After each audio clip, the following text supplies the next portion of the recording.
Welcome to Bed Crime Stories Podcast. I'm your host, T, and I hope you're having a great day. I continue to get better after being down with COVID, but I still sound a little congested, so I apologize. Today, I want to do some updates on several cases, including Jolissa Fuentes, Dylan Rounds, and Kiely Rodni. Let's dig in. You may recall that 22-year-old Jolissa Fuentes went missing from Selma, California on the morning of August 7th, 2022. Hers has now been officially deemed a criminal case, meaning foul play is believed to be why Jolissa has not returned home for the past 52 days and has not touched her bank account or her cell phone. Just to remind you, Jolissa was last seen at an AM/PM gas station in Selma, California at 4:06 a.m. That gas station is just a minute and a half by car from where Jolissa lives with her grandmother and brother. You'd think a person so close to home would be safe. It's just a feeling we all have. Home is our safe place, our sanctuary. But because of that 4:06 a.m. hour, when Jolissa was out alone, she unknowingly increased her risk of being victimized. Being out alone at those hours, which I call the witching hours, can be dangerous because that's when criminals tend to commit crimes under the veil of darkness, with fewer people up and about to witness the crimes. And it doesn't matter if you're just a minute away from home. If the criminal element is out trolling for victims and you're there, you can be grabbed. Jolissa's father has said his daughter likes to go out alone to remote locations like the nearby orchards or Avocado Lake late at night and early in the morning. He said he thinks she gets some sort of high or adrenaline rush from it. Unfortunately, that adrenaline rush can come with a price tag. According to retired detective Chris McDonough of the Interview Room, Jolissa's disappearance seems to be a crime of opportunity, meaning someone with evil intent noticed Jolissa alone in the wee hours of the morning and took advantage of the opportunity. But what led up to Jolissa being out so late at night and so early in the morning? Let's talk about it. On Saturday night, Jolissa attended a party at her best friend's house. It was a small gathering for the friend's family, and Jolissa remained at the house from about 8 p.m. Saturday night until around 3:30 a.m. Sunday morning. Jolissa left the party in a huff after her friend, who had gone to bed earlier, yelled at her for talking too loudly and keeping her up. Jolissa abruptly left and drove from the friend's house to an AM/PM gas station near the house where she lives with her grandmother and brother. Note that this would be about a 5 to 6 minute drive from the friend's house back home per Jolissa's mother. So all the known places involved in this case are relatively close to each other: the grandmother's house, the AM/PM gas station, and Jolissa's friend's house. We know that Jolissa was okay post the fight at the friend's house because she was seen after it on surveillance footage at the AM/PM gas station at 4:06 a.m. Per Jolissa's mother, a black vehicle seen in the gas station parking lot at the time belongs to the gas station employee. Thus, we know who is attached to that vehicle. There was also a man seen leaving the gas station store right when Jolissa was checking out. But we, the public, Don't know if the police have been able to identify that person and rule him out. I have to say that hearing there was a fight before Julissa vanished makes my spidey antenna go up. How many times have we heard of husbands and wives getting into fights and then having one partner go missing? Think of the Suzanne Morphew and the Maya Miliete cases. In Jolissa's case, it was a fight with her best friend, and Jolissa's family does not seem to think there's any connection between that verbal dispute and Jolissa's disappearance. I personally have to put it on the table simply because we know that fights before someone goes missing tend to be related. They tend not to be coincidences. I don't care what the family says. I would like to know if Jolissa's friend has been cleared by the police. Now, that same friend has said Jolissa was drinking alcohol at the party, but that she was not visibly inebriated. We also can see Jolissa walking straight in the surveillance video from the gas station. So I think it's safe to say Jolissa wasn't enough under the influence to be highly impaired at that point. It has been said that she was buying rolling papers at the gas station, likely to smoke a blunt. Her family said that Jolissa did smoke marijuana, but she already had a stash that she'd smoked from without incident. So there is likely no fentanyl-laced marijuana involved in this story. But I suppose the marijuana combined with drinking alcohol could lead to Jolissa experiencing a greater degree of being high or under the influence, and it could have affected her judgment.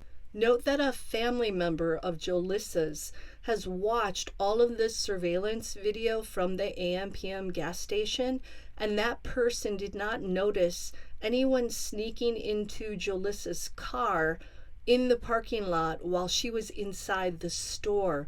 So it's unlikely someone was waiting in the back seat for Jolissa when she got back inside. Note to all of us, remember to lock your car doors if you go into a gas station. You don't want anybody slipping into your vehicle, getting in the back seat, and having a weapon. When Jolissa left the gas station, she turned left instead of right. Right was the way back home to her grandmother's house. Left was away from home and out toward the orchards that dot the rural landscape there. So why did Jolissa turn left? I believe that A, she either wanted to smoke that blunt out in the orchards, or B, she could have been headed back toward her friend's house if that house is in that direction. Was Jolissa still angry at her friend for being chastised by her? Did she want to confront the friend? I'm just speculating here, but I think it is a reasonable question. Jolissa's vehicle was later spotted on surveillance cameras driving back through Selma and then on to the town of Sanger.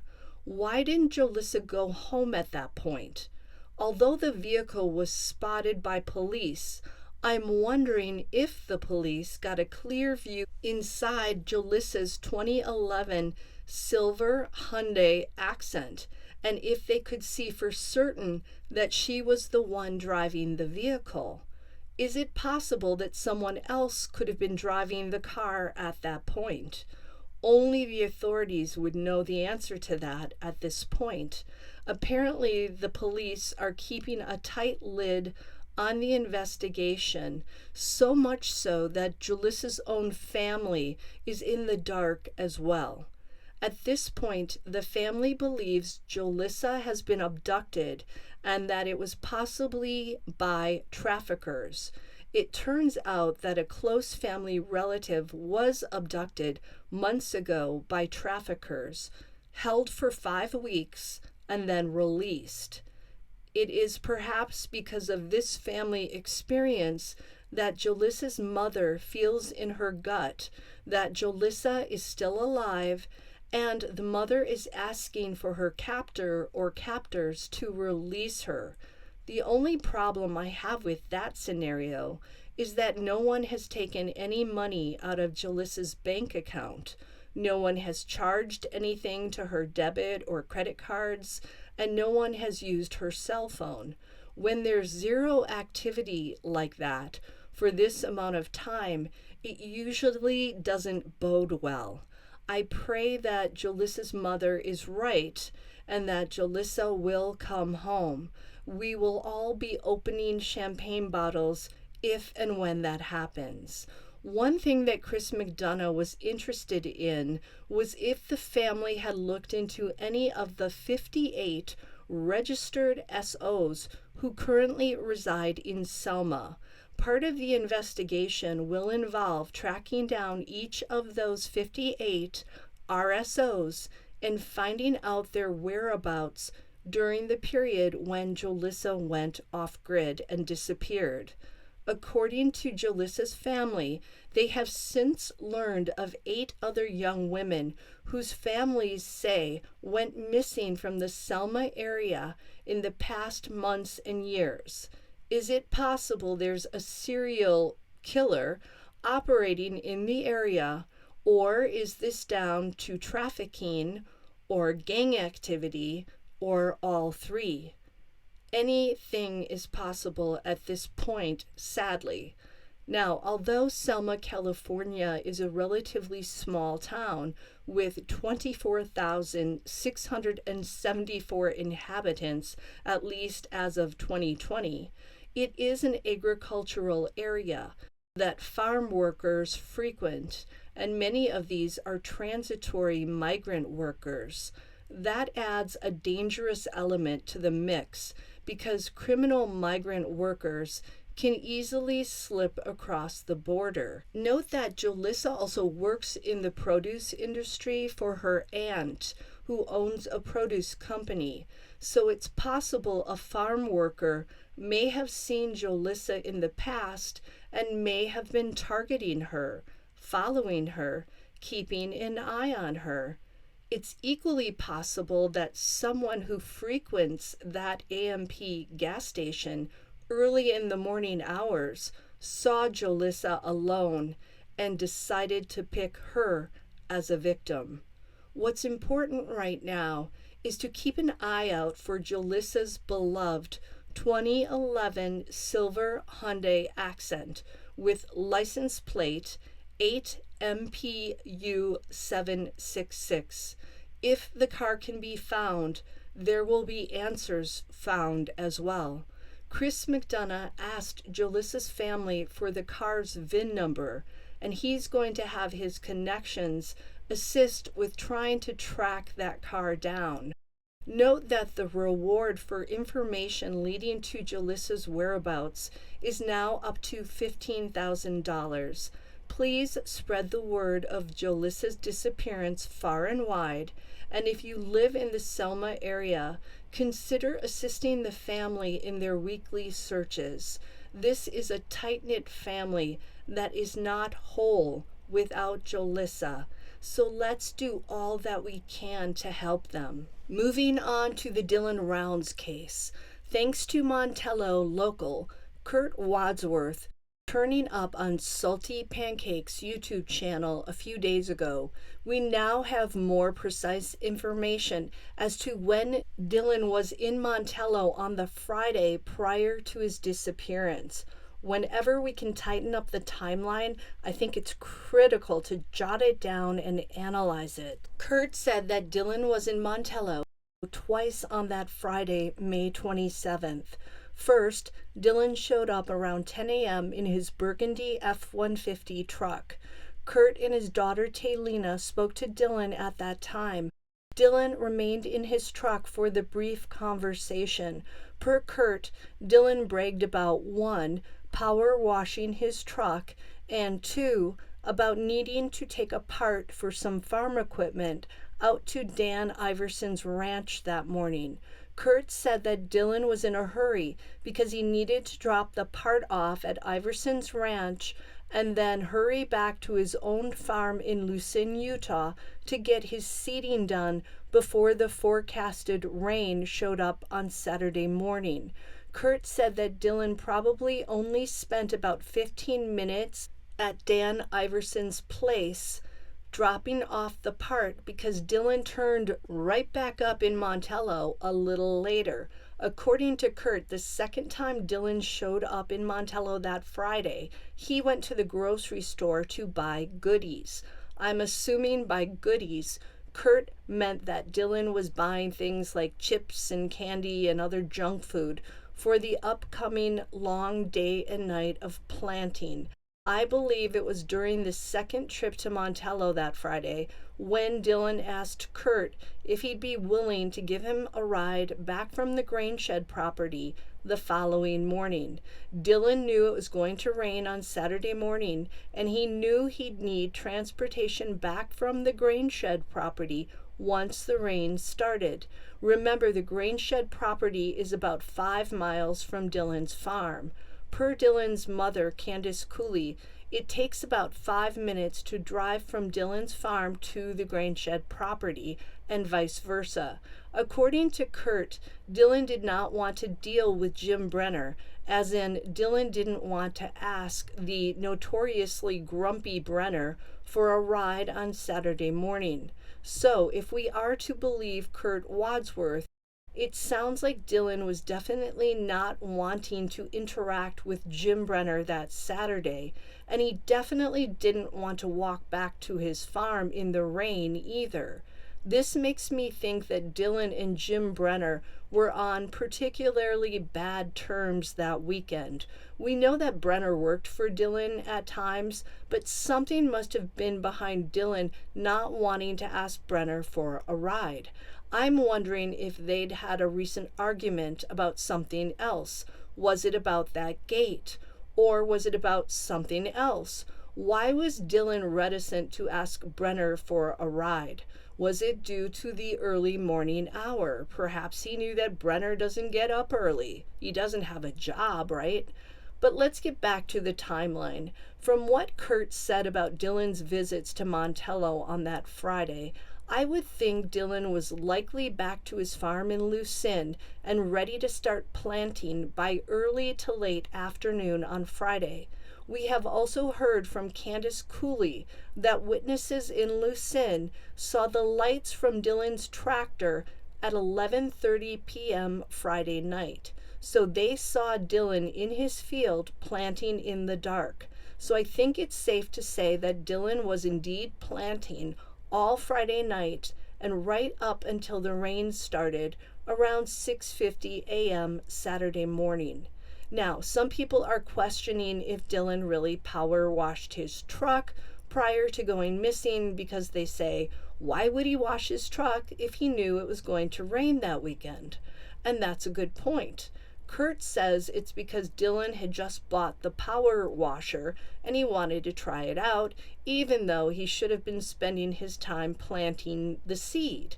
Now, Candace Kiely has been showing up all over YouTube recently, which is refreshing to see. I'm glad that other creators have been able to interview her. Candace believes that whatever happened to Dylan happened at the grain shed property. But Kurt Wadsworth, who is no fan of Candace Kiely's, says that he thinks Dylan was abducted from his trailer at the farm in Lucin. He finds it hard to believe that Dylan would call his grandmother for that brief call at 6:51 a.m. on Saturday instead of calling him, Kurt, to arrange for a ride back from the grain shed to the farm. And I have to say, Kurt has a point.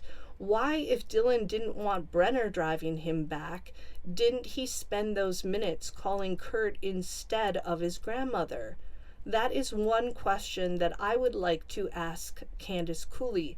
Was this early morning checking in thing a routine between Dylan and his grandmother? Or was there another reason why Dylan called his grandmother that day to have that brief conversation? In other news on the case, note that Heavy D Sparks went back out to Montello, Nevada recently in a helicopter to search several old mine shafts that apparently Lance and Ty Corbin were unable to get down into. On this second trip to Montello, Heavy D and his buddies cleared at least 2 difficult to maneuver mine shafts.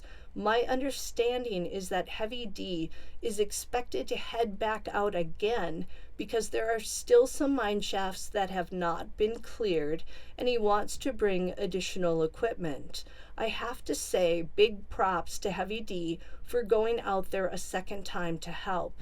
Heavy D is like Adventures with Purpose, angels working on behalf of the families and victims, people willing to risk their lives to go into dangerous places and spaces to search. Moving on to the Kiely Rodni case, law enforcement is now saying that they've cleared Kylie's ex-boyfriend, Jager Westfall.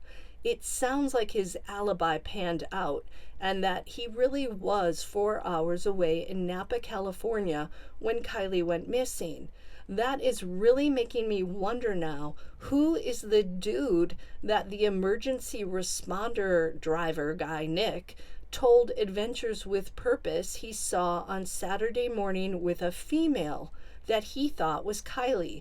Remember, Adventures with Purpose said that the young guy had been positively identified. When they said that, I thought they were saying that the tow truck driver, emergency responder, whatever you want to call him, identified Jager Westfall as the male. Now, Adventures with Purpose did not say Jager's name, but that was definitely the implication. Now I'm wondering who was the guy on Saturday morning near the Boca Reservoir. Who did the driver positively identify? Could Jager have been there by that hour on Saturday morning? Or are there other people other guys who have that same black San Francisco baseball cap who were there?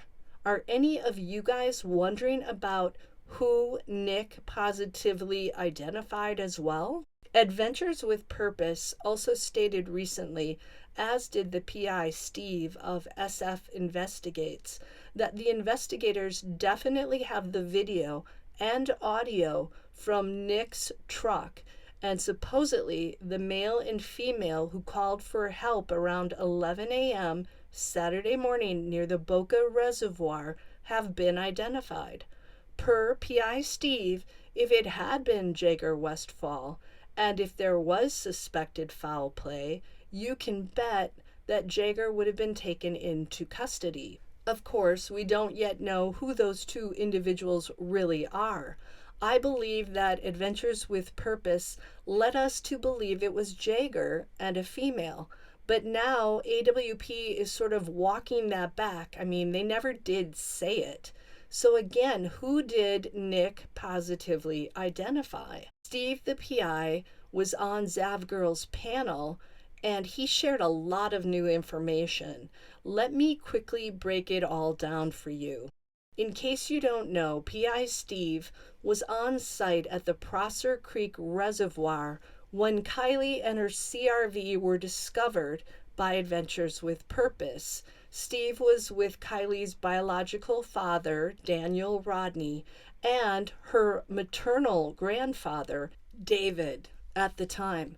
So Doug Bishop from Adventures with Purpose told Steve, Daniel, and David the story about the AAA driver pretty quickly when they all met up on the beach area that day. Yes, it is now known that it was a AAA driver who had the alleged interaction with the male and female near the Boca Reservoir. And side note, people, no one from law enforcement has stated if the vehicle Nick came upon was indeed Kylie's silver CRV. So we don't know for sure what type of vehicle it was. Now, I'm unclear if Adventures with Purpose verified the type of vehicle with Nick before they shared their footage of their chat with Nick. Do they know if it was Kylie's CRV?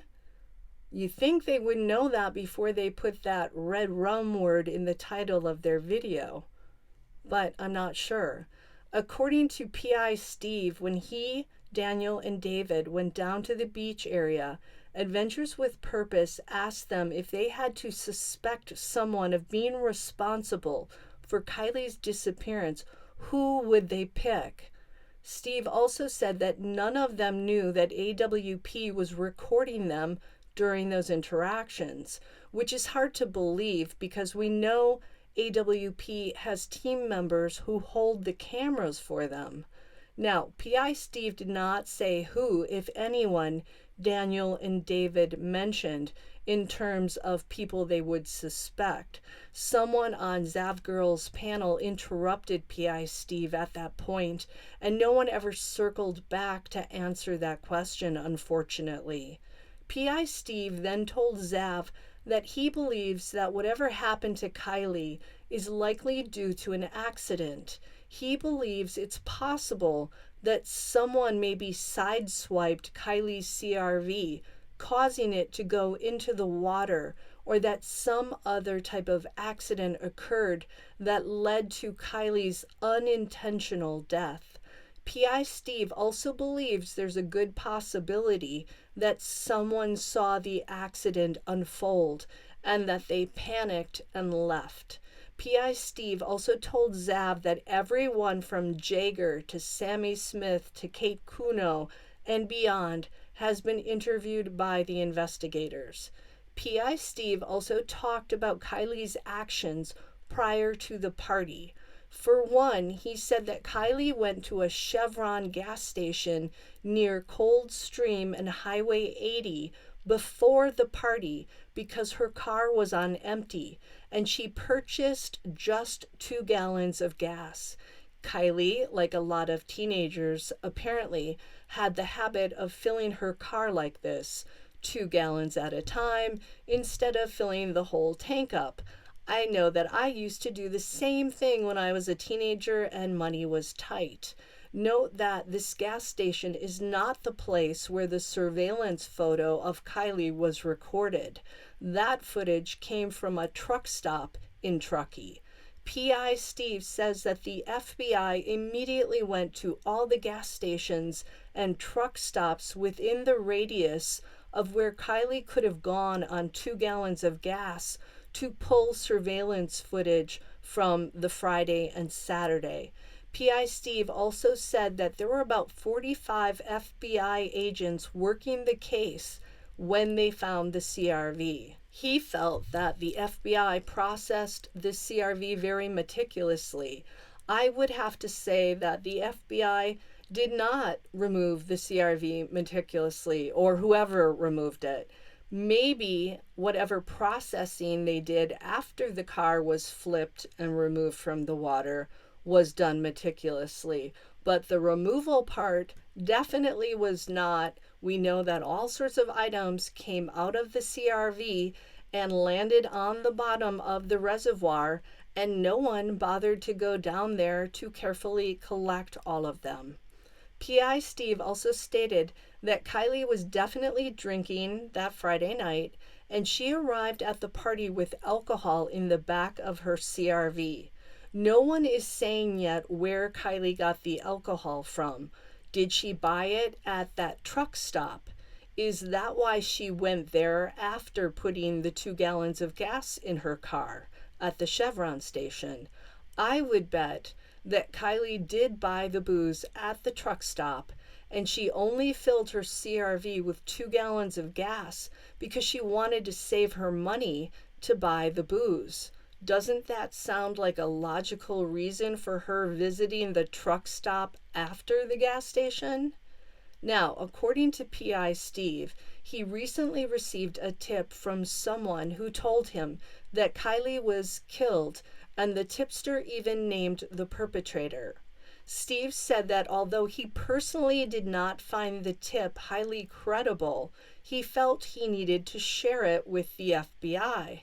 When he called them, the FBI told him to contact Nevada County instead because they, the FBI, had already wrapped up their investigation. So Steve called Nevada County, and then Nevada County spoke to Kylie's father and grandfather, and they said they have no reason to believe what happened is down to foul play. So, per PI Steve, neither the FBI nor Nevada County believe Kylie's death is due to foul play and not due to intentional homicide. So, PI Steve now believes that whatever happened to Kylie is most likely down to an accident and not intentional foul play or homicide. Note that in the beginning of Kylie's disappearance, Steve was leaning toward foul play. Steve also stated that Adventures with Purpose is now saying that the front passenger side window in Kylie's CRV was down when they found the car under the water, not broken out. So it's sounding like no one kicked that window out.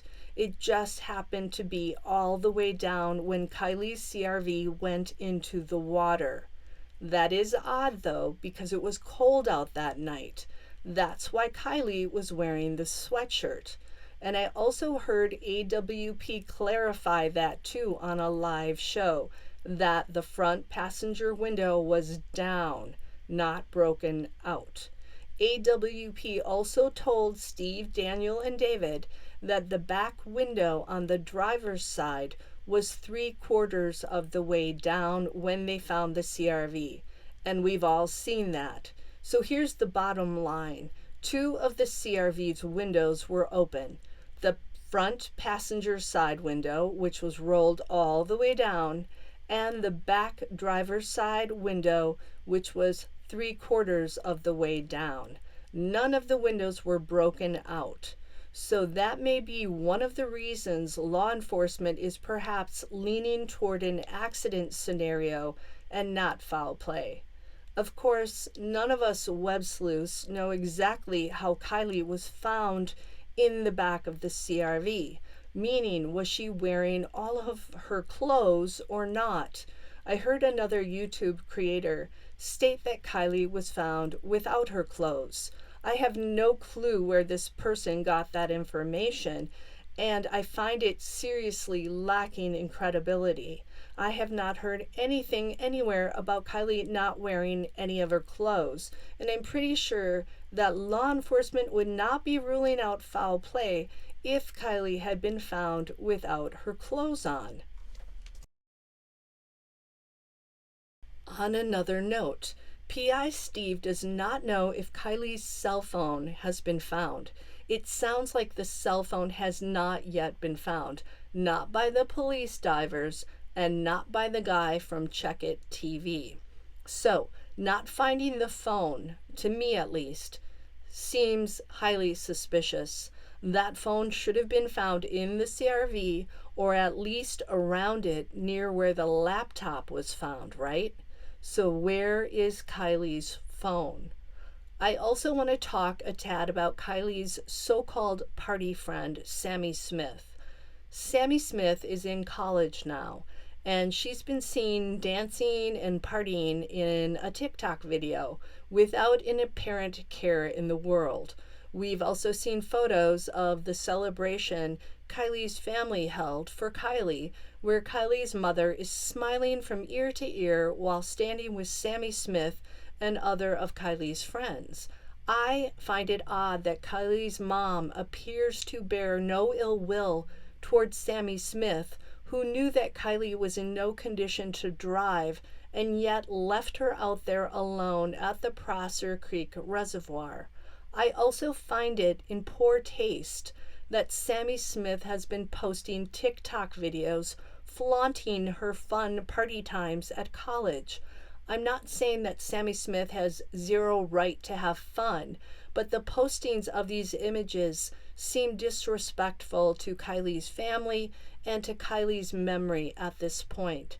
Sammy Smith, like Kylie, was underage drinking on the night of the party. She too was breaking the law, and by leaving a drunk Kylie behind, she helped pave the way for Kylie possibly getting hurt or worse. Where's the tact?